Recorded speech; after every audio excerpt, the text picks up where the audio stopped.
They are proud to be General DDS. na talagang bibilib So, ka. we'll call them on that.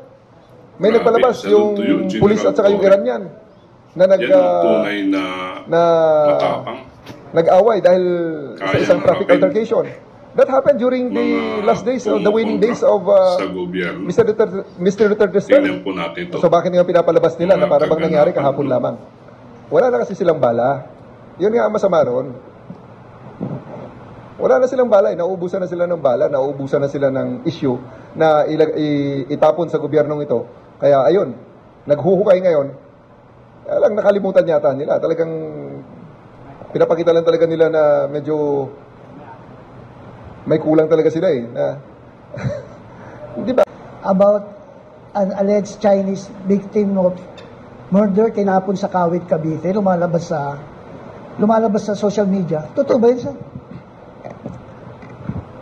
Alam nyo, ito na yung mga panahon na parang gusto kong sabihin na talagang ebidensya na nauubusan na talaga ng propaganda itong mga kontra ng gobyerno natin.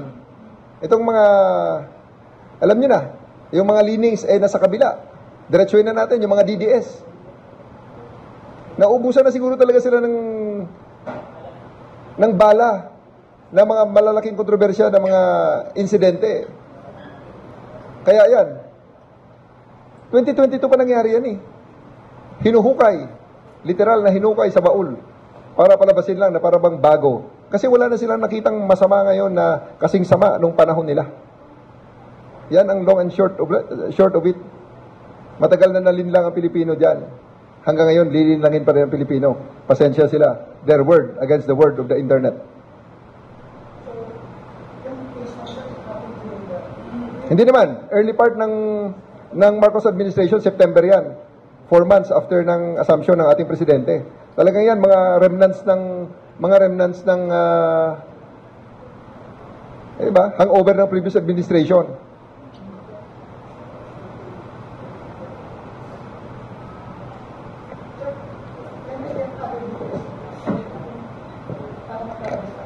Nakilala yan eh. Ang victim na yan is a 32-year-old Chinese national, allegedly a fugitive in China. May Interpol red notice yan. The family was contacted. They refused to cooperate with the authorities, and the cadaver is now buried in a public cemetery in Cavite.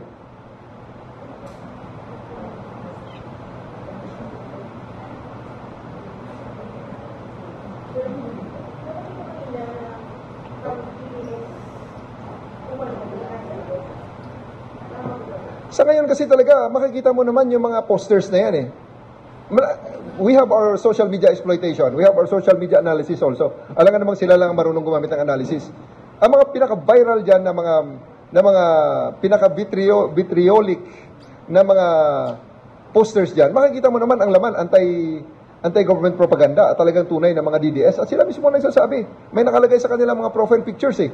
Bring PRRD home. Yun ang sinasabi nila. So, how do we label them? They are proud to be DDS. Oh. So, we'll call them on that.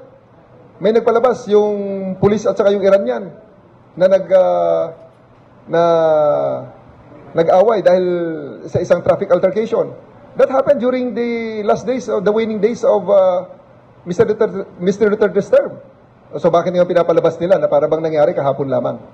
Wala na kasi silang bala. Yun nga ang masama ron.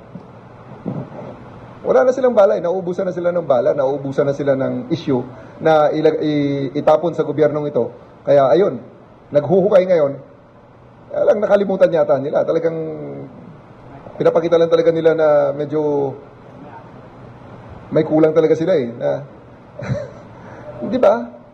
Hindi ba nila na-realize yun na napakadaling hukayin? Their word will be against the record of the internet. So, napakadaling gibain ang kanilang narrative regarding that matter. Ang sa aking panawagan na lang, Pilipino tayo pare-pareho, gusto natin na mag-improve ang ating bansa. Magsama-sama na lang tayo. Kalimutan nyo na muna yung mga differences na yan. All those cases, all those issues that they are saying, that they are harping about, bring PRRD home, nasa hig na eh. Andyan na nga, yung international court na nga ang nagtatry eh. Gusto nyo ng tunay na batas? Gusto nyo ng patas na batas? Ano pa ba ang mas patas kaysa sa mga taga nandyan sa Hague